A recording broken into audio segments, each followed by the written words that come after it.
Hello, ladies and gentlemen. How's it going today? This is DJ Sam with another episode of Letters to My Mother. And I just want to say, first and foremost, that we send our heartfelt thoughts and prayers out to all of those people who have been stricken, suffering, or impacted by the COVID-19 in any way, shape, or form. And also those people who may have befell some type of tragedy to their business or something like that during the recent looting and riots that were taking place as an offshoot of the peaceful protests that we were having all across the world against racism and for Black Lives Matter and things like that. But for right now, I want to get back to it's time for a Letters to My Mother episode. And for the very first time, haven't been able to bring in a guest, of course, because of all of the things that have been taking place in social distancing. So this is the first time I'm going to be having a guest that's going to be visiting with us via Zoom.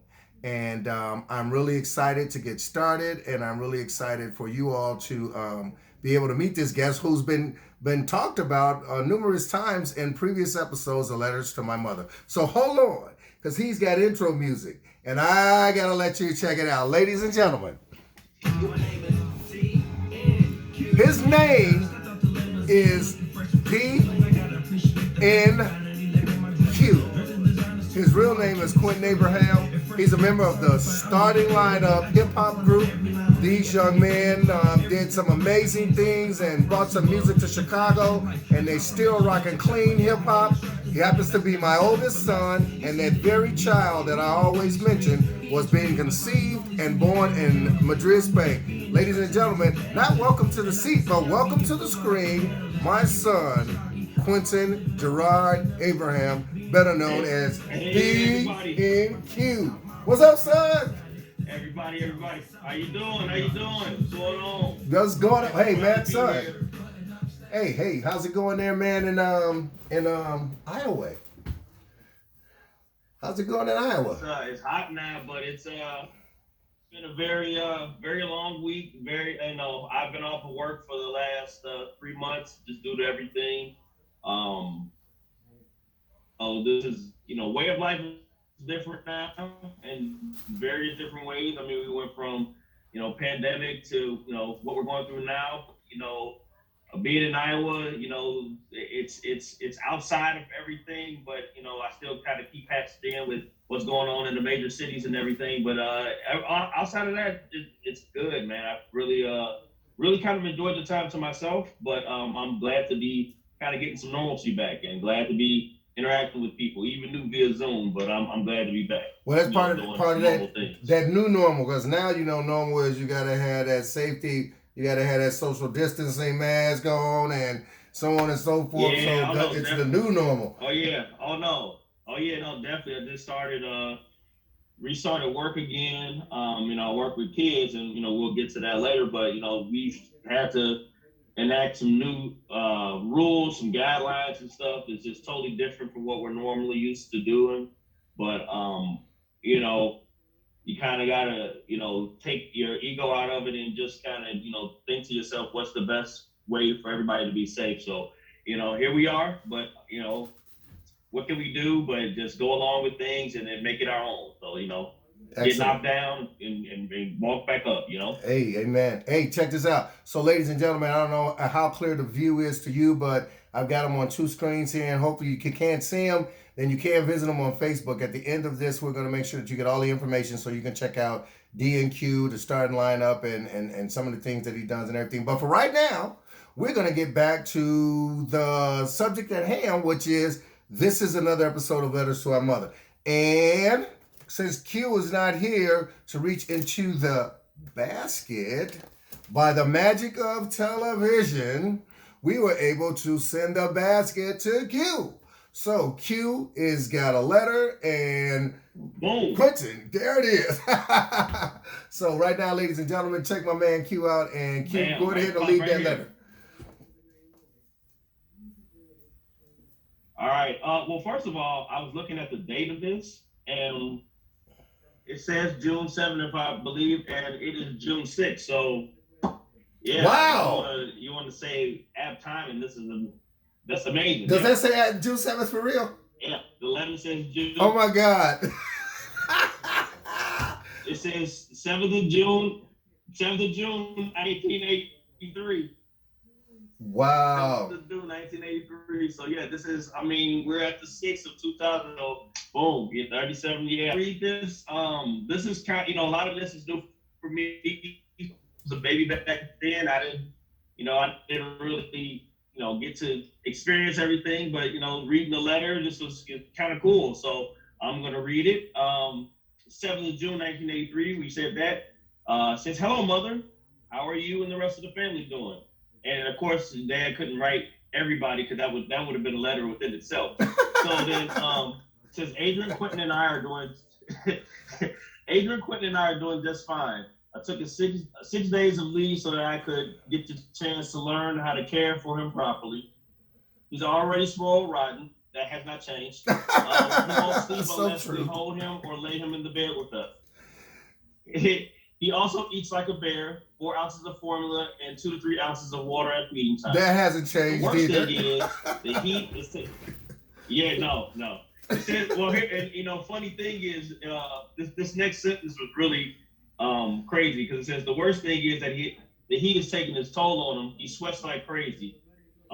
Funny is, I work um, I work in day camps, and so I always keep a long white towel with me at work. And all the kids think I'm keeping a long white towel because they're like, "Oh, Mr. Q, you're gonna take a shower." No, it's because I sweat like crazy. So when Wow. you said that, I was like, that has not changed at all. So yeah, Wow. yeah, no, I guess if I was a superhero, that would have been my superpower.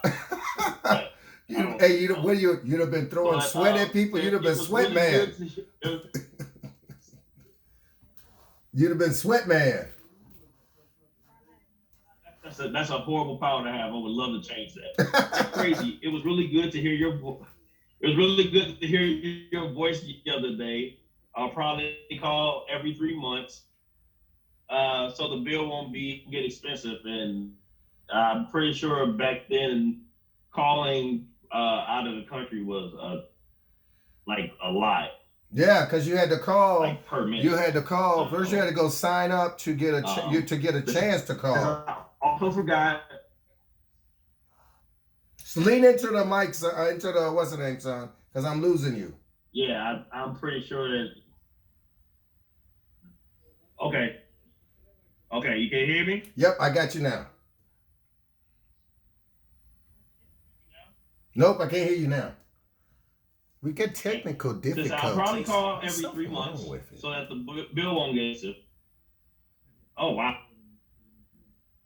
yeah, that's weird. Let's see if I can put it up here. Can you Huh? hear me now? Yeah, I can hear you now.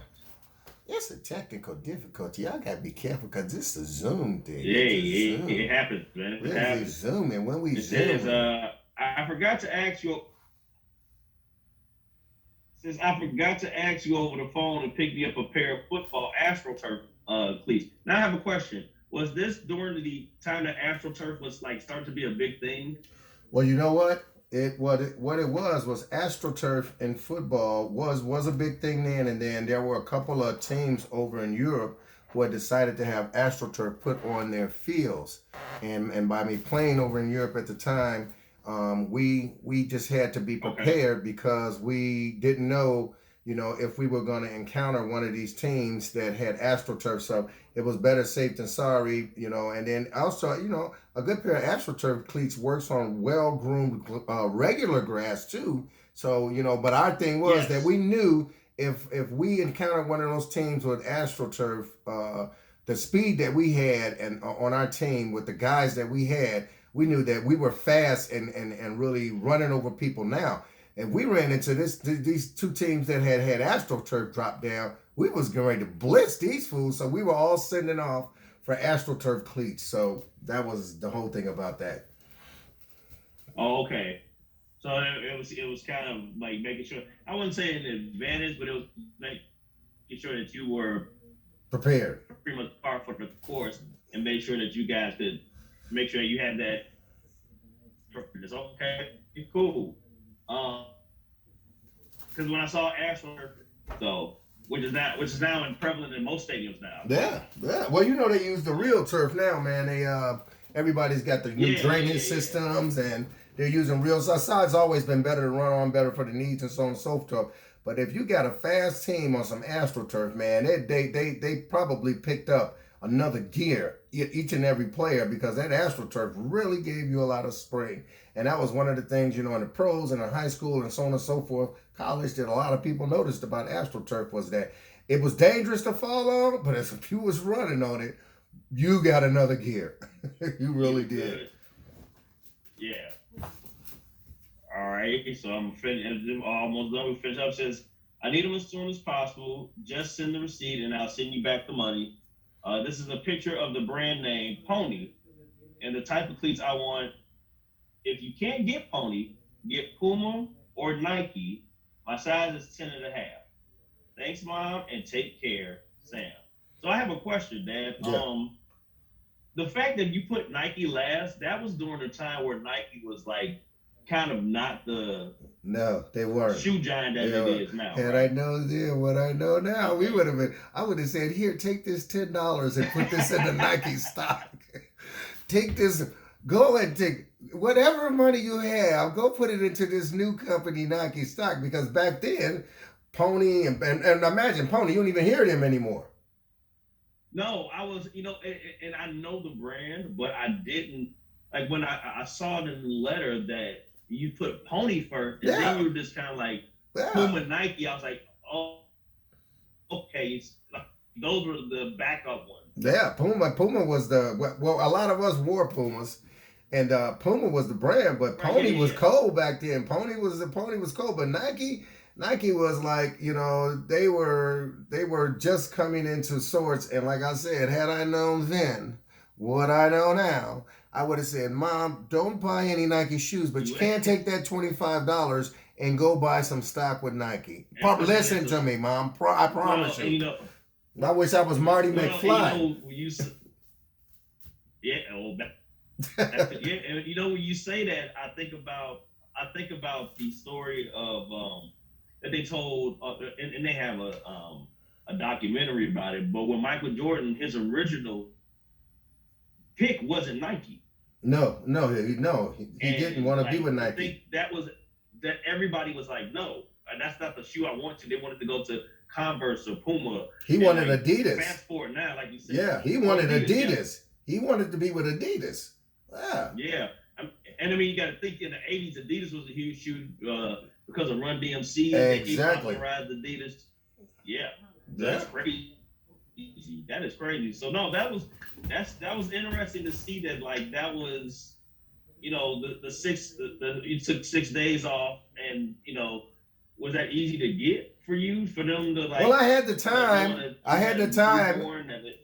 Yeah, I had the time, and then back then it wasn't like they have like FMLA now, whatever. But when you have the time, and then you say, okay, I'm having a baby, then they're gonna give you time off, especially with you being overseas or whatever. I mean, imagine, son, here you are, you've got a birthday that you just had, and you were born in the Madrid province of Spain. I mean, I remember when this guy was born, the mayor of the town that we lived in off base was called Torrejón de Ardoz, which was, the base was named Torrejón Air Base, but we actually lived in a town outside the base called Torrejón de Ardoz. And the mayor of the town showed up I had just got off work. I was asleep, and Quentin's mother, Adrian, opened the door, and this guy was standing there with a top hat and a tuxedo on, and he had a sash on, and he had this big old, I thought Quentin had graduated from college already, because he had this big certificate with all these ribbons and bows and stuff on and everything. Your mom might still have it, Quentin. I don't know if she's ever, but we actually had no idea that when you're born over there, they claim you as a member of their country, and right away it was like, no, he's a Spaniard, and it's like, whoa, wait a minute. But they immediately give you citizenship there, and then you've got American citizenship too. That's so crazy. he had dual. He was born with dual citizenship, but the birth certificates that we get with the little feet on them and so on and so forth paled in comparison to this these accolade of certificates that this mayor from Toro Home bought with him. I mean, it just totally blew us away. And then he had a Spanish nanny who constantly took him to the Spanish doctors, whether we took him to the American doctors or not. She didn't care. He had free health care then. And you just turned how old, son? In your last birthday? 37. He just turned 37.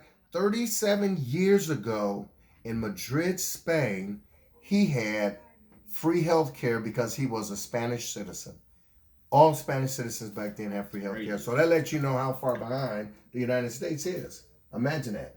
You were born in a country with free health care. Yeah, that's crazy, man. So let me ask you this, son. You have because you actually got a chance to meet your grandmother for 4 or 5 months before she died, and you probably don't remember her, but she would have never forgot you because you used to pinch her up like crazy. Now, is that something that you still do as an adult, pinch?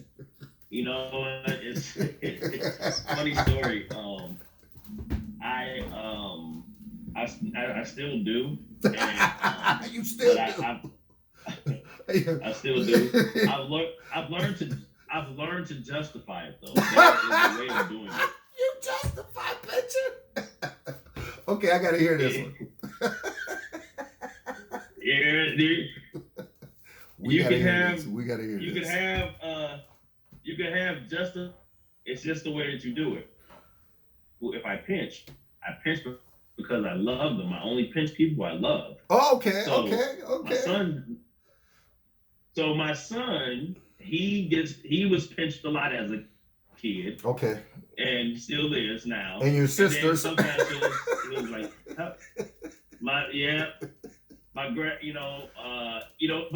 it's there's one of those things where I don't think that I'm actually like doing it. Like right. It's like I'm just pinching and then it just happens. So like I know the stories that we're told about how I used to pinch grandma and stuff, and so yes. It's just kind of like it transitioned, and I don't know that I'm doing it, but then I end up doing it, and then I'm like, oh my bad, I didn't mean to. So